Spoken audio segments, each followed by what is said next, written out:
ई आकाशवाणी गोरखपुर है। अब रउआ सभे वेद प्रकाश पाठक से भोजपुरी में समाचार सुनी।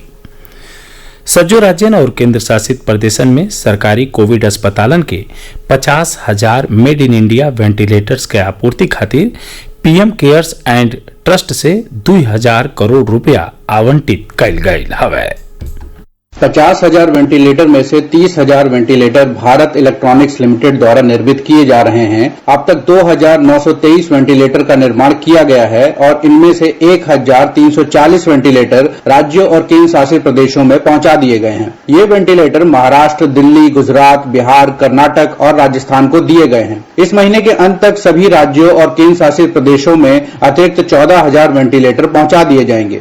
इसके अलावा प्रवासी मजदूरों के कल्याण के लिए राज्यों और केंद्र शासित प्रदेशों को 1,000 करोड़ रुपए पहले ही जारी किए जा चुके हैं। इस सहायता का उपयोग प्रवासियों के आवास, भोजन, चिकित्सा उपचार और परिवहन की व्यवस्था के लिए किया जाएगा। फंड का बड़ा हिस्सा महाराष्ट्र को आवंटित किया गया है और उसके बाद उत्तर प्रदेश और तमिलनाडु का नंबर आता है। महाराष्ट्र को 181 करोड़ रुपए, उत्तर प्रदेश को 103 करोड़ रुपए और तमिलनाडु को 83 करोड़ रुपए जारी किए गए हैं। गुजरात, दिल्ली, पश्चिम बंगाल, बिहार, मध्य प्रदेश, राजस्थान और कर्नाटक को भी अनुदान जारी किए गए हैं। भूपेंद्र सिंह, आकाशवाणी समाचार, दिल्ली।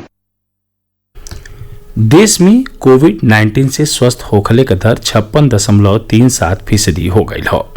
अबले 2,48,190 संक्रमित रोगी ठीक हो चुकल हमें। पिछला 24 घंटा के दौरान 10,994 रोगी स्वस्थ भइने। इस समय 1,78,014 लोगन का इलाज चल रहा हो। स्वास्थ्य और परिवार कल्याण मंत्रालय बतौलस कि कुल 14,933 नया मामला अइले के सतही संक्रमितन का कुल संख्या 4,40,215 हो गई हो।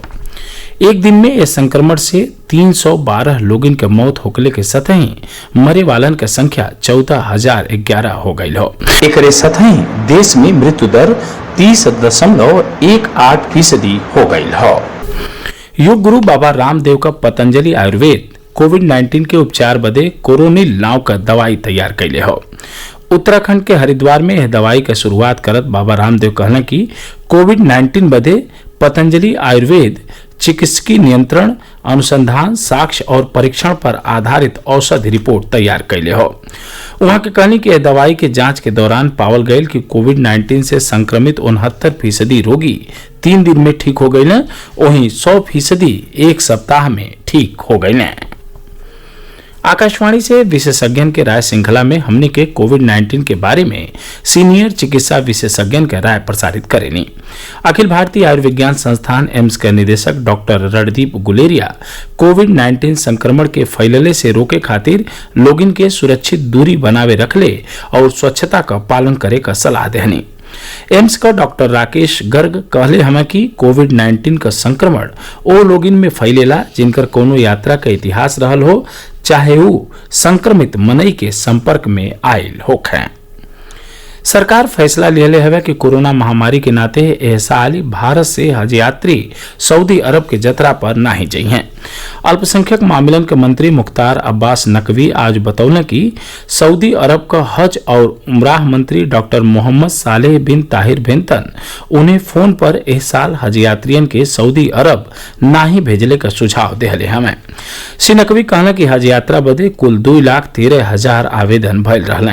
वहां के कहनी कि आवेदकन के बिना कोनो कटौती का पूरा रकम वापिस कैले के प्रक्रिया शुरू कर दिया गई हो। हमारे संवाददाता बतौना कि धनराशि ऑनलाइन डीबीटी के जरिए आवेदकन के बैंक खातन में भेज दिया जाये। श्री नकवी बतौना कि हज 2019 में कुल 2 लाख भारतीय हज यात्रा पर सऊदी अरब गए रहना, जेमन 50% मेहरारू रहलीन। पूर्वी उत्तर प्रदेश के लेके प्रदेश के कई गो जिलन में आसमान में बादल छौले हमें। कई जगह पर रुक रुक के बरखा भइले का भी खबर हो। बलिया, आजमगढ़, गोंडा और अयोध्या के कुछ इलाकन में आज हल्का है से लेके मध्यम बरखा भइल। कन्नौज जिला में भइल बरखा से लोगिन के भीषण गर्मी से राहत मिलल हो। ओहर मऊ, गोरखपुर, देवरिया, कुशीनगर और संत कबीर नगर जिलन में बरखा के बादे निकलल घाम से उमस भरल गर्मी शुरू हो गई हो। मौसम विभाग अगला 3 दिनन में प्रदेश के अधिकतर जिलन में हल्का से लेके मध्यम बरखा होखले का अनुमान जतौले हवे। कुछ जगह पर भारी बरखा होखले का भी पूर्वानुमान हो। एकरे साथ ही भोजपुरी समाचार बुलेटिन पूरा भइल। नमस्कार।